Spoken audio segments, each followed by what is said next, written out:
და კიდევ ერთი პირდაპირი ჩართვა საგანგებო განცხადებას აკეთებენ მერიაში თბილისის სხვადასხვა რაიონის გამგებლები დღეს ისევ საგამოძიებო ორგანოებში დაიბარეს. მერიაში შემოსულია თბილისის ფინანსური პოლიციის მეორე სამმართველო, მესამე სამმართველო, მეოთხე სამმართველო, განსაკუთრებით მნიშვნელოვან საქმეთა სამმართველო და საკრებულოს სარევიზიო კომისია, რომელიც ერთდროულად 5 სამსახურს ამოწმებს, თუმცა მათი შემოწმების ხარისხსა და შედეგების აბსურდულობაზე ამჟამად კომენტარს აღარ გავაკეთებთ.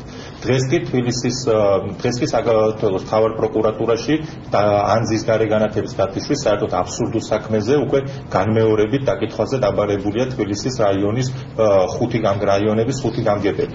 ნათელია, რომ ამ ვითომ გამოძიებისა და შემოწმების მიზანი, რომელიც წინასაარჩევნო პროცესის მოახლოებასთან ერთად კიდევ უფრო და უფრო გააქტიურდა, არის კვლავ ხელების გადაკრეხა და პოლიტიკური ზეწოლა.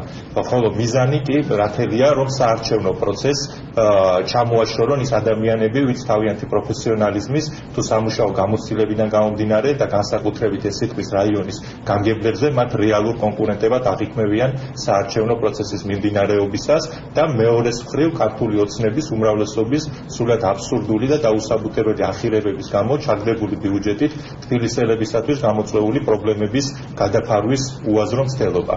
მოვუწოდებთ ხელისუფლებას, რომ ნაცვლად ჩვენი დაშინების და პოლიტიკური ზეწოლის მცდელობისა აკეთონ რეალური საქმე, ნუ იქნებიან ირაკლი შიხიაშვილის და უმრავლესობის ახირებების დამცველები, რაც თბილისში თვითმმართველობის გაუქმებას გულისხმობს, ან სულ ცოტა თბილისის მერიას მაინც მიცემ საქმის გაკეთების შესაძლებლობა.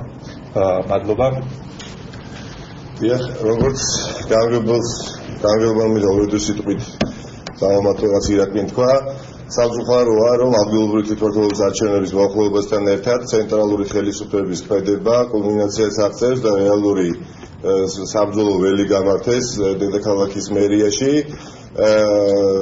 ინტენსიური ხდება სულ უფრო და უფრო ჩვენი გამგებლების დაკითხვებზე დაბარებები სხვადასხვა უნიშნულო საქმეებზე და მიუთმეტეს ეს ყველაფერი ძიმდება იმ ფონზე, როდესაც ბიუჯეტი არის დამამტკიცებელი, ჩვენ რეალურად არ გვეძლევა ერთი საქმიანობის საშუალება, რომელიც უკავშირდება ბიუჯეტის დამამტკიცებლობას და მეორე მნიშვნელოვანი შეფერხება, რაც გვექნება, არის ის, რომ პრაქტიკულად გამოშვებით გვიწევს დაკითხვებზე სიარული და მე მოვუწოდებ ცენტრალურ ხელისუფლებას, რომ და საკრებულოს ნაცვლად იმისა, რომ ვიწრო პოლიტიკური ინტერესებით იხელმძღვანელონ თბილისელების ინტერესი გახლავთ დღეს ინფრასტრუქტურული პროექტების, სოციალური პროექტების განხორციელება და არა ის, თუ ნიკამელია იქნება გამგებელი დათო დაღელაშვილი, თუ ხათუნა ბერძენიშვილი, თუ რომელიმე სხვა ქართული ოცნების წარმომადგენელი. ეს ნაკლებად მნიშვნელოვანია